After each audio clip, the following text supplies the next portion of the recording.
ছিল রাত্রে, সেটাই সকালবেলা রান্নাঘরে নিয়ে আসলাম। নিয়ে এসে বের করলাম যে কি কি নিয়ে এসেছে, একটু তোমাদের সাথে শেয়ার করে দিলাম। এনেছে হচ্ছে আটা, আর একটু খাবার নিয়ে এসছে, চিপস 2 প্যাকেট ছেলেরা আর আমার জন্য। আর নিয়ে এসেছে চা পাতা, সাবান, কলগেট, টমেটো, চিনি, আর হচ্ছে নিয়ে এসেছে সর্ষের তেল আর রিফাইন অয়েল। এগুলোই নিয়ে এসেছে, তাই তোমাদের সাথে একটু শেয়ার করে দিলাম। আর তারপরে দেখো আমার সমস্ত কাজ হয়ে গেছে, রান্নাও হয়ে গেছে। আর আমি কি কি রান্না করেছি আজকে তোমাদেরকে একটু দেখিয়ে দিই। হাঁড়িতে রয়েছে গরম গরম ভাত, আর হয়েছে এই যে সোয়াবিন আলু।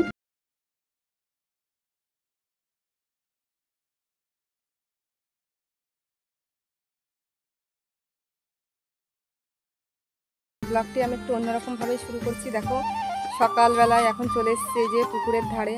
এখান থেকে ভালো আজকের ব্লগটা শুরু করা যাক। তা তোমরা সবাই সাথে থেকো, আমি কি করি না করি। আর আমার সব কাজই হয়ে গেছে, কারণ আজকে অনেক ভোরবেলা আমি ঘুম থেকে উঠেছি। তোমাদের দাদাভাই একটু তাড়াতাড়ি কাজে যাবে, প্রতিদিন তো যাই কাজে 9টার আগেই যাই, কিন্তু আজকে আরও তাড়াতাড়ি গেছে। সেই জন্য আমাকে বললো যে তুমি তাড়াতাড়ি উঠে রান্না করে নাও, আমি তো খেয়ে যাব, আবার নিয়ে যাব। তাই আমি বললাম ঠিক আছে। তাই উঠে পড়েছি, ঘুম থেকে উঠে সমস্ত কাজ করে নিয়েছি। আর অত সকালে তো আর কোনো কাজ তোমাদের সাথে শেয়ার করতে পারিনি, তাই ভাবলাম কি এখনই শেয়ার করি। সমস্ত কাজ হয়ে গেছে, রান্না হয়ে গেছে। আর আজকে বেশি কিছু রান্না করিনি জানো তো বন্ধুরা, আজকে রান্না করেছি আমি সোয়াবিনের তরকারি আর ভাত, এটাই করেছি। আর সোয়াবিন তো আমার ফেভারিট, আমার ছেলেরও ফেভারিট, আর তোমাদের দাদাভাইও খেয়ে নেবে। আর যা হবে আবার রাত্রে রান্না করব, কারণ ও তো খেয়ে গেছে, নিয়ে গেছে, ওর তো আর দুপুরবেলা তো আর খেতে আসবে না। আমার ছেলে আর আমি ওটা দিয়ে খেয়ে নেবো, আবার দুধও আছে, ছেলে দুধ দিয়েও খেয়ে নেবে। তা সব কিছু হয়ে গেছে, বাসন মাজা হয়ে গেছে, তারপর রান্নাঘর হচ্ছে পরিষ্কার করা হয়ে গেছে, ঝাড় দিয়ে মোছা হয়ে গেছে, সব হয়ে গেছে। তাই আমি ভাবলাম বন্ধুদের সাথে একটু কথা বলে নিই, এবার আমার স্নান করলেই হয়ে যাবে। স্নান করার আগে ঘরটা মুছে নেব, আর ঘর মোছার আগে আরেকবার ঘরটা ঝাড় দিয়ে নেবো, কারণ ছেলেকে আজকে আঁকা শেখাতে এসেছিলো, বাড়িতে এসেছিলো তো। তা বাড়ি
রাম আর এই যে বালতি মানে 1টা ড্রাম জল সব ভরে রেখে দিয়েছি।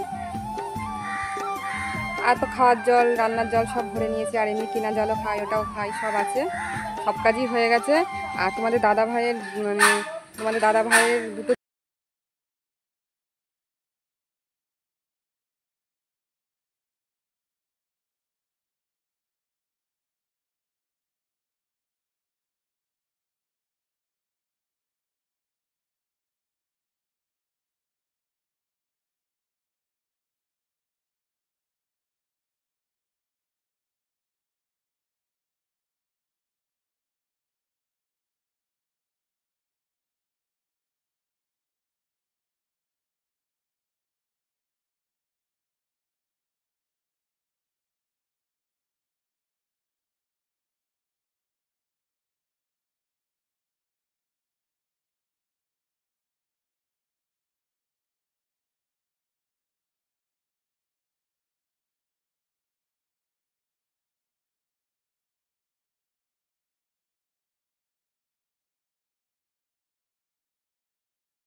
পাপোশগুলো, সেগুলোই আমি দেখো ঝেড়ে নিয়ে আসবো।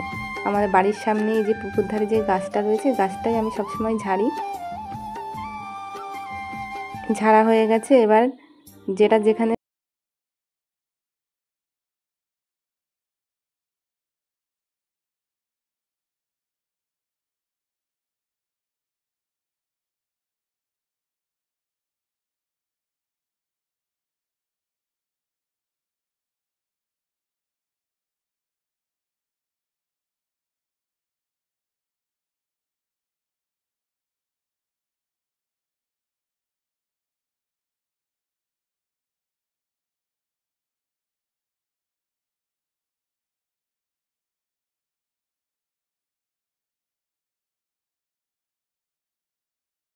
লাঠির থেকে, তাই আমি চেষ্টা করি সপ্তাহে 2টো দিন অন্তত কাপড় দিয়ে মুছতে, আর অন্য দিন লাঠিটা দিয়ে মুছতে। তা পরিষ্কার করে ঘর মুছে নিয়েছি আমি, এবার বারান্দাটাও মুছে নেব, নিয়ে এবার পোটেটা আমি মুছে নেব। তারপরে স্নান করে নেব, নিয়ে পুজোটাও দিয়ে নেব, আবার ছেলেকেও স্নান করিয়ে দেবো।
বন্ধুরা, চলে আসলাম তোমাদের সামনে।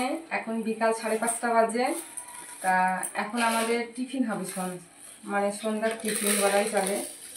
কারণ তোমাদের দাদাভাই কাজে গেছিল তো, তা বাড়ি এসে আমার খিদে পেয়েছে। আর আমি একটু রুটি করেছিলাম, আর ভাবলাম যে ওটাই আজকে খাওয়া দাওয়া হোক। আর দেখো এই যে চিনি নিয়ে এসেছিলো, এটা ঢেলে রাখলাম, যদি একটু চিনি নেয় তার সাথে, সেই জন্য ঢাললাম।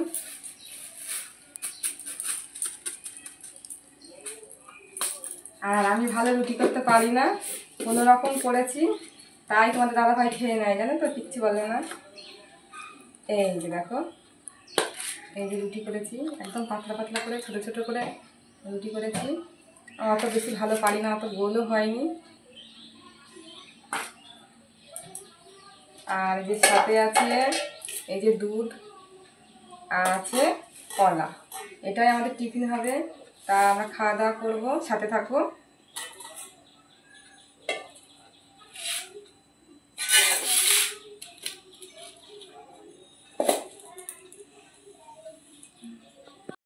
গোল হয়নি একদম, রুটিগুলো গোল হয়নি, কিন্তু তোমাদের দাদাভাই তাও কিচ্ছু বলে না। মানে আমাদের রুটি অতটা খাওয়া হয় না, আমরা ভাতই খাই। তার সন্ধ্যাবেলা মাঝে সাথে একটু ইচ্ছে হয় যে খেতে। আর ও বাড়ি এসছে, একটু খিদে পেয়েছে বললো, আর বাড়ি কাজে গেলে তো ভালো করে খেতে পারে না, অল্প কটা ভাত নিয়ে যায়। আর খিদে পেয়েছে, আমি রুটি করলাম, আমারও একটু খিদে পেয়েছে, অনেক দিন ধরে খেতে ইচ্ছা করছিলো, তাই বানালাম। আবার প্রতিদিন যদি বানাতাম আবার ঠিক হয়ে যেত। আর এই যে, এই দেখো ছোটো ছোটো গোল মানে রুটি করেছি, এই যে। তাই এগুলোই এখন তোমাদের দাদাভাই দিয়ে দিই, 3টে দেবো। আর হচ্ছে দেবো কলা, দেবো আর দুধ সাথে দিয়ে ও টিফিনটা করে নিই, আমিও করে নিই। আর ছেলে যদি খায় একটা খাবে শুধু, ছেলে আবার খেতে চায় না। দুধ দিয়ে দেবো এর মধ্যে, আর দুধটাও পরে নেবে, কোনো কলাটা আমি ছাড়িয়ে দিই। হ্যাঁ, আর কতটা নেবে।